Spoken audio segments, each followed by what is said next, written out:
A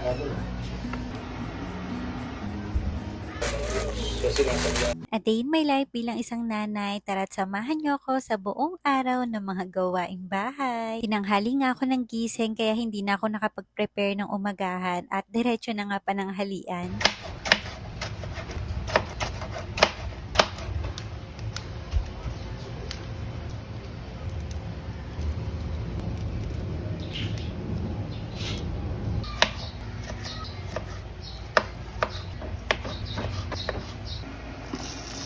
Sinigang sa hipon nga pala yung lulutuin ko mga mare, kaya nag-prepare na ako ng mga ingredients na gagamitin. Kapag ganito yung ulam, nako, mas napaparami yung kain ni Habila dahil isa nga to sa paborito niyang ulam. Kaya syempre tayo bilang nanay, nako, gustong gusto natin ipagluto sila ng masarap para mas marami nga silang makain. At kapag ganito nga yung ulam na niluluto ko mga mare, nako, nakakadalawang balik ng kanin si Habila. Halos lahat nga naluto sa sinigang, nako, gustong gusto niya yan, mapahipon, baboy, or isda man yan. Kayo ba mga mare, ano yung paboritong ulam na niluluto nyo para sa mga anak nyo? Pagkatapos ko nga makapagluto, kumain na rin kami, isinunod ko naman isa lang itong aking mga labahin. Nagpalit nga ako ng bedsheet at nagpalit din ako ng mga throw pillowcase at para hindi matambakan, ako sinalang ko na para wala nang sakit sa ulo.